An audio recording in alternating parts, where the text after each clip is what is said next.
year was 1879. A 26-year-old teacher and his wife moved to the emerging village of Robinsonville, Texas, from his home in Indiana. The teacher had been in poor health and was advised by doctors to move to the Texas climate. Perhaps it was sheer providence that a village as small and fledgling as Robinsonville in the 1870s should get not just a trained teacher, but an experienced choir director and Eden Seminary-trained minister. The teacher was the Reverend John Strauss, the first settled pastor of our church, along with his wife Meta Quinnis Strauss. Within 2 years, a church in Strauss's German evangelical faith was founded in Waco, the Zion Evangelical Church, today known as First Evangelical Church of Waco. Though there was a growing evangelical church in Waco, Strauss will later describe how in 1882, a German immigrant named Hermann Stoss, along with his wife and 9 children, moved to the nearby town of Robinsonville and became the driving force behind planting a German evangelical church not in nearby Waco, but in Robinson itself. The German immigrants of Robinson gathered under the leadership of the pastors of Zion Church to found the St. John Evangelical German Church of Robinson in 1884. The pastor of Zion Church Waco was Reverend Christian Scher, who would come into Robinson to lead the services. The new church met in the sanctuary of what would eventually become Youngblood Presbyterian Church, one of our dearest friends in ministry until their closing in the 2000s.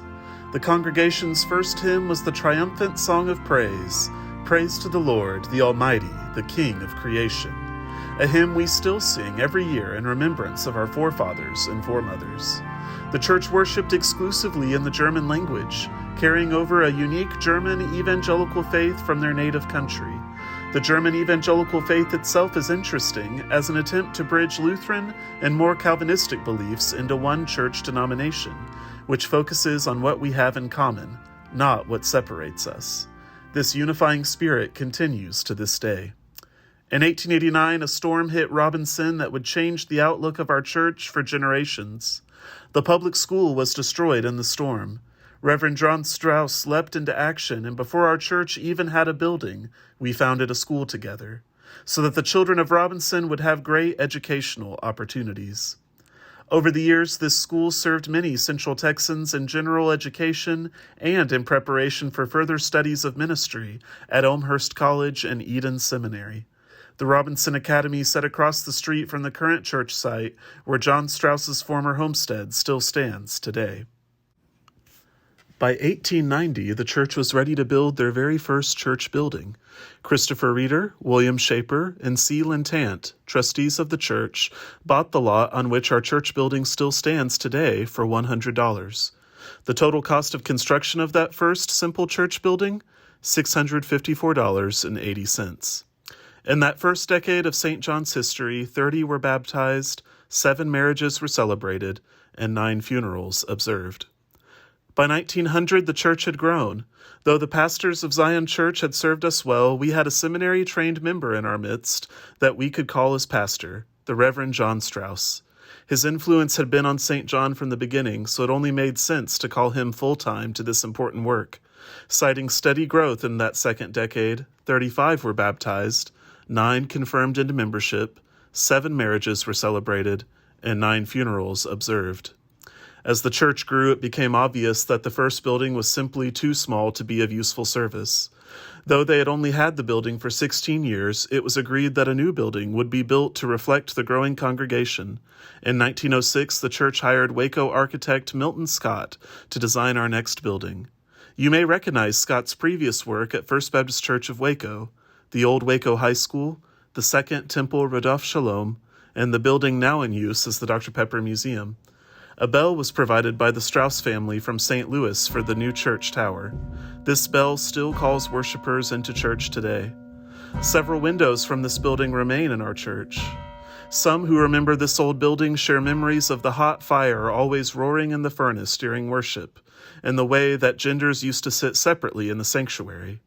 Reflecting the massive growth of the church in this decade, 12 weddings were celebrated, 79 baptisms performed, 58 were confirmed, and 14 funerals observed.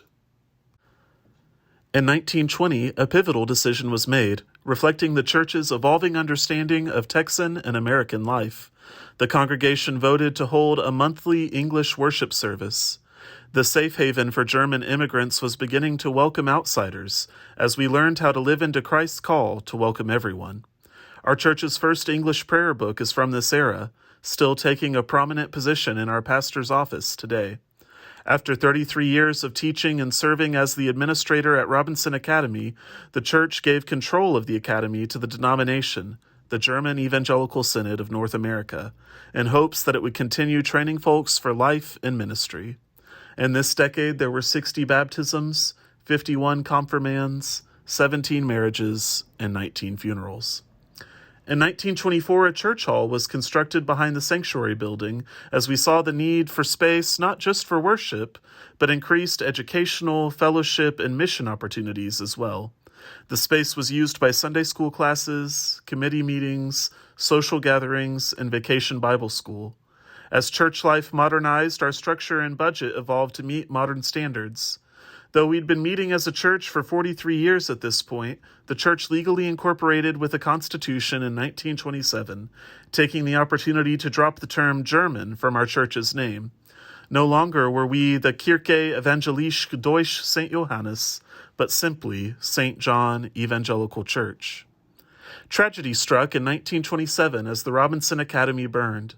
The school had met its purpose to educate the children of Robinson, as the public school had long since been rebuilt, and the denomination decided they could train ministers in other ways.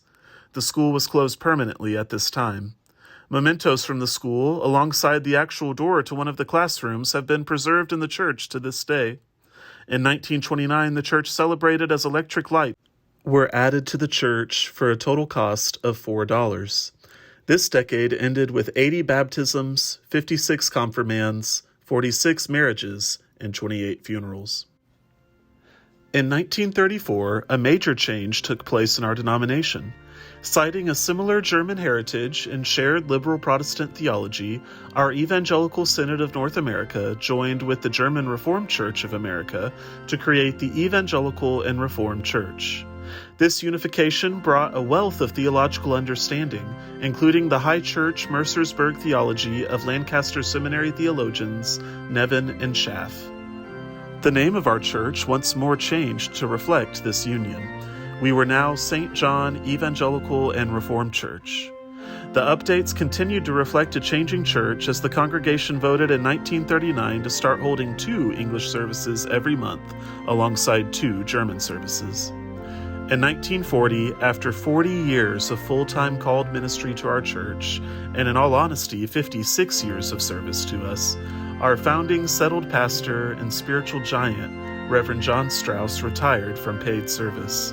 Several members alive today can remember as young children having the retired Reverend Strauss pull his Model T into their driveways for a visit. Reverend Kruger was hired as our second settled pastor later that year, prompting the church to build our first, smaller parsonage in 1941. By 1943, only 4 years after our last language decision, the church moved to have only 1 German worship service a month, celebrating all other services in English. In less than 60 years as a gathered church, the majority of worship and activities were now carried out in English. As a younger man with a more recent seminary education, Reverend Kruger helped us transition fully to more modern ways of organizing our church life. In 1947, the church decided to worship fully in English, saving just 1 German service a year. Originally, this service was a Christmas Eve service, but somewhere along the way, it was decided that Good Friday would be the only German service every year. In 1948, Reverend Kruger left for Newton, Kansas, and our third settled pastor, Reverend Carl Kluge, arrived. As the building neared 50 years old, it became obvious that our 1906 church facility, with added lights and no plumbing, wouldn't be able to take us into the future. In 1951, our church voted to build a new facility, and this one would be built to last. The brick church in the shape of the cross housed a beautiful sanctuary, offices, classrooms, fellowship space, a small kitchen, and bathrooms all under one roof. Unfortunately, our first settled pastor, John Strauss, passed away at the age of 99 before our new church building could be opened. Strauss had moved here as a young man for the sake of his health and had a long, healthy life here.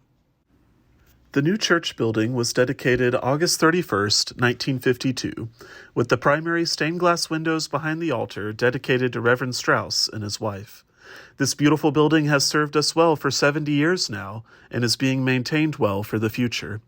In 1953, Reverend Kluge resigned for a call in Kyle, Texas, bringing our fourth settled pastor, Theo Schumacher.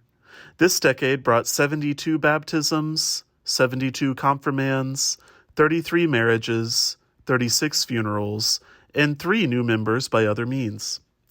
In 1957, the Evangelical and Reformed Church went through another denominational change, combining with the Congregational Christian Churches to form the United Church of Christ. We're proud to be a part of this historic and modern American mainline denomination today, uniting together and bringing the good news to all people. This brought one final name change to our church, St. John United Church of Christ. Along with a new denomination, the church made a historic change among the hopefulness of the 1950s. On Good Friday, 1959, the congregation held their final worship service in German, resurrecting in English on Easter morning. Every service since that date has been held in English. This immigrant church had, in many ways, fully adopted this land as their home, and we were ready to integrate more neighbors into our midst. In 1959, Reverend Schumacher resigned, bringing Reverend Fred Weltke as our fifth settled pastor. Reverend Weltke brought with him a large young family, and the church built a new, larger parsonage for the family in 1963 on land donated by the Strauss family, right across the highway from our church building. This parsonage still stands and houses our pastor today. This decade was one of the largest for our church, bringing 115 baptisms, 33 confirmands, 37 marriages, 54 deaths, and 35 additional new members by other means. Members focus on Weltke's pastoral gifts and his knack for keeping a busy church going. The great wealth found from these years in our church scrapbook are worship services, including prayers for the starving, encouragement for the lay people, and excitement for our participation in service to the world. This decade ended with 48 baptisms, 62 confirmands, 42 marriages, 64 funerals, and 51 new members by other means. Our next decade was marked by continued commitment to mission and growth. We are grateful that Reverend Weltke's leadership was long-lasting and steady. News clippings from this era speak of youth fundraisers for the needy, the director of missions for the denomination preaching at the church, and a continued awareness of our call to the world. The church building received some wonderful updates in this era, including the rose gardens and pastoral photos in the hallways. The largest renovation was the addition of a large kitchen to the assembly room, as the old kitchen became the church library. This decade ended with 52 baptisms, 42 confirmands, 53 marriages, 64 funerals, and 51 new members by other means. Our 100th anniversary was, by all accounts, the event of the century in 1984. Though our sanctuary can only comfortably seat 200 or maybe 250, 476 people were present for worship that morning, with 434 staying for lunch afterwards. Our Texas State Historical Society plaque was dedicated that day as we looked forward to many more years of ministry to come.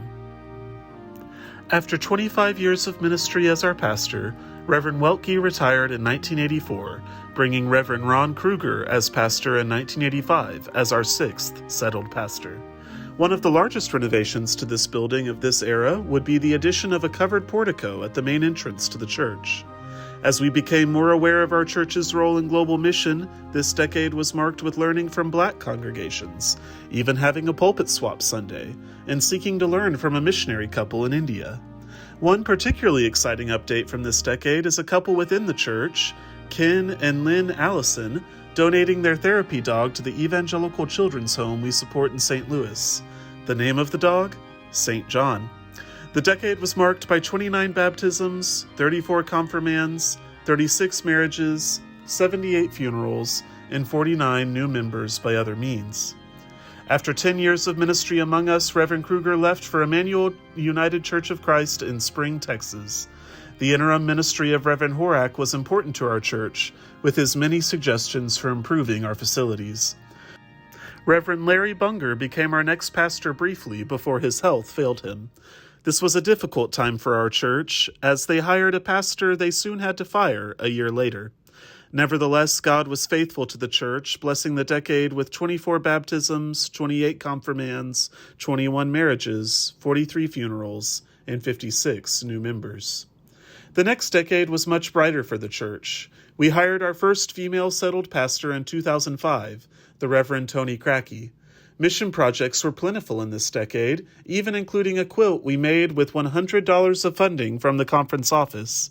The quilt sold at raffle for $1,649.89, with the proceeds going towards South Texas missions. Reverend Crackey also led a large 125th anniversary service with various mission projects.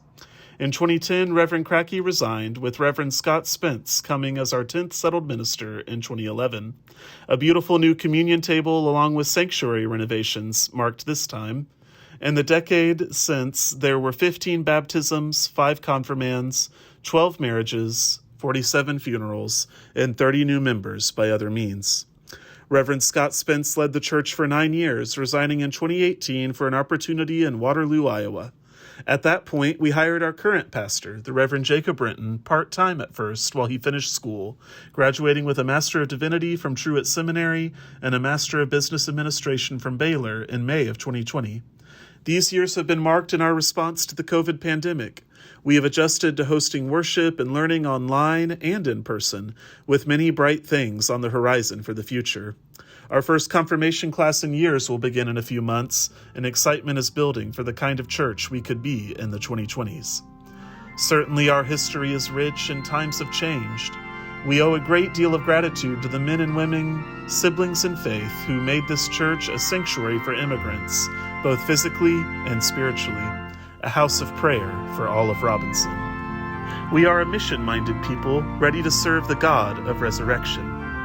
You know, we're not all that different from John Strauss all those years ago. We're all looking for a place to worship, learn, teach, and grow. His old church at the Rise in the Road is a great place to start. Won't you join us in the future?